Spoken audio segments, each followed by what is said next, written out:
सासू माँ बदल गई। कहानी उस घर की है जहाँ बहू और बेटी को एक माना जाता था, लेकिन फिर।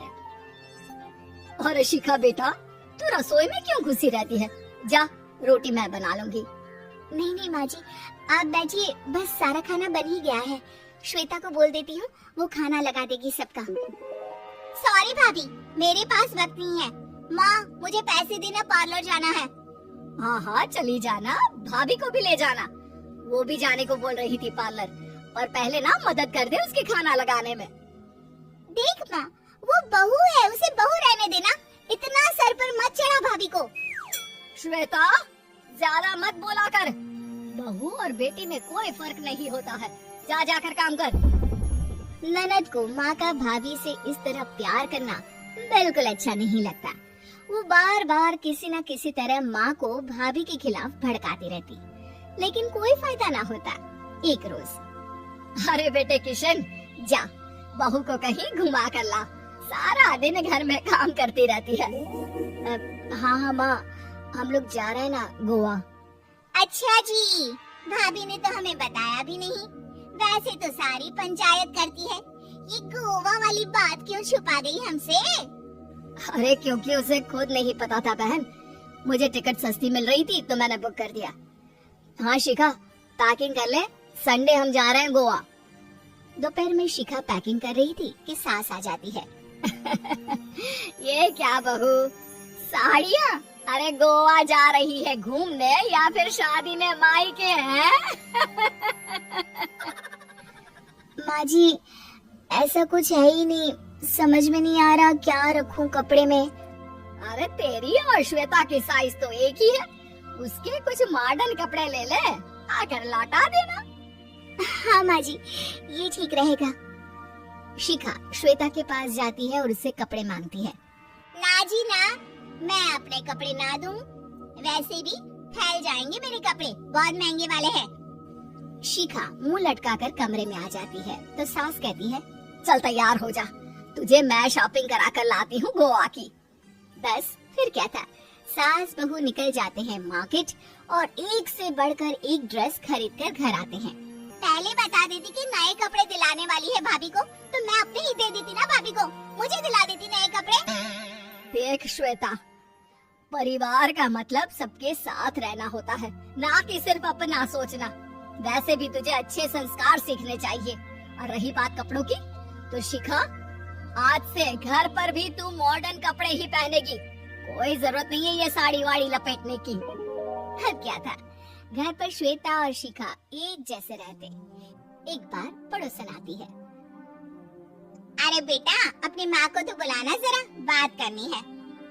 शिखा सास को बताती है और रसोई में चली जाती है।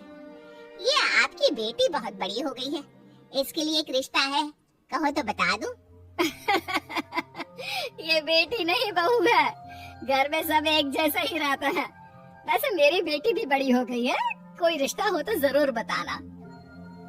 पड़ोसन रिश्ता लेकर उन लोगों के घर आती है।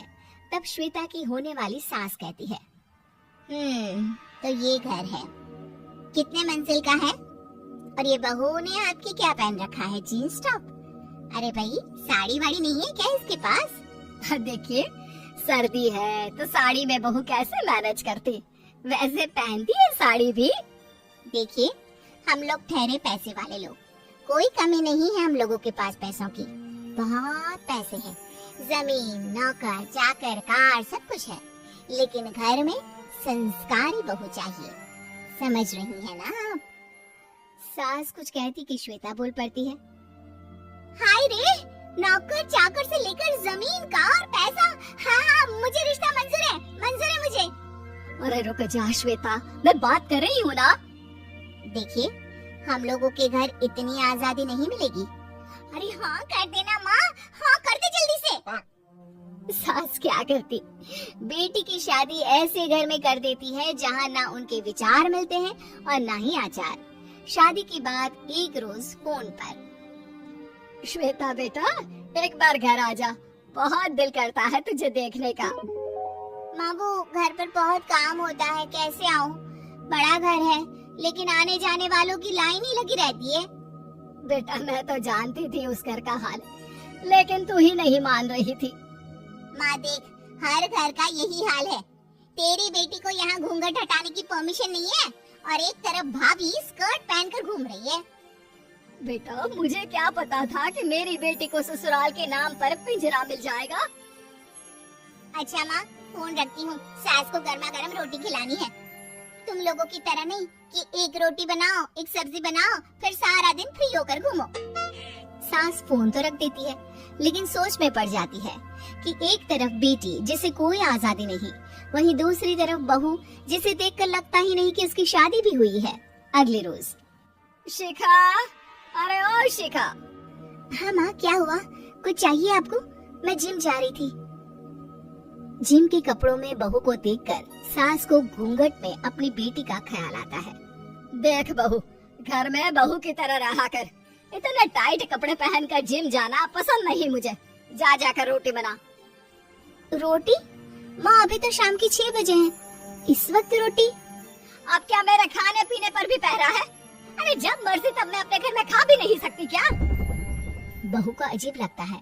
वो समझ नहीं पाती कि जो सास कल तक इतनी सपोर्टिव थी, उन्हें अचानक से क्या हो गया। वो किचन में जाती है, गरम रोटी के साथ 2 तरह की सब्जी, रायता, सलाद सब लेकर सास के पास आती है। माँ जी, खाना। इतना सारा खाना? राक्षस समझा है क्या मुझे? रोटी मांगी थी मैंने गर्मा गरम बस। पर माँ जी, रोटी खाती किससे आप? सब्जी तो बनानी थी ना। अरे भूख मर गई मेरी तेरी बहस से। जा जाकर काम कर, अंदर पूरी रसोई साफ कर। बहू अंदर चली जाती है। थोड़ी देर में श्वेता घर आती है। अरे शिखा जल्दी से चाय ला, पकवान बना, मेरी बेटी आई है। अरे नहीं नहीं माँ, ड्राइवर बाहर खड़ा है। मैं तो घर का कोई सामान खरीदने के बहाने यहाँ आ गई हूँ। मुझे जाना होगा। अरे बेटा, पर कितने दिनों बाद देख रही हूँ तुझे। रहने आ जाना 2-4 दिन के लिए। आ जाऊंगी माँ, जब मेरी सास मरेगी तब। मैं तो रोज मन्नत मानती हूँ कि मेरी सास मर जाए तो अच्छा है। अच्छा चल, जा रही हूँ माँ। हे भगवान, कैसे कैसे दिन देखने पड़ रहे हैं मेरी बेटी को। सास अंदर जाती है, जहाँ श्वेता की जिम वाली सहेली का फोन आया होता है। क्या बात है, आज जिम नहीं आई? अरे पता नहीं यार, आज माँ को क्या हो गया अचानक। पर खैर कोई नहीं, लगता नहीं कि मैं अब जिम आ पाऊंगी। शिखा स्पीकर पर बात कर रही थी, जिसे सास सुन रही थी। यार ये सास ना होती ही ऐसी है। मैं तो कहती हूँ बुढ़िया जल्दी मरे और तू आराम से जिए। शिखा को सहेली की बात पर गुस्सा आ जाता है। माँ के मरने की कौन सा बच्चा दुआ मांगता है मोहिनी? आगे से ऐसी बात मेरे सामने मत करना। हमारे घर की शोभा ही माँ है। क्या हुआ जो थोड़ी शक्ति दिखा रही है? उसमें भी कोई ना कोई उनकी भलाई ही होगी। मैं तो कहती हूँ भगवान मेरे जैसी सास सबको दे, जो सिर्फ माँ की तरह है। सास वाली तो कोई बात ही नहीं है उनमें। सास ये बात सुन रही थी। उनकी आंख में आंसू आ जाते हैं कि क्यों वो बेटी की किस्मत में बहू को भी भागीदार बना रही थी। शिखा, अरे ओ शिखा, क्या हो गया? जिम नहीं जाना क्या?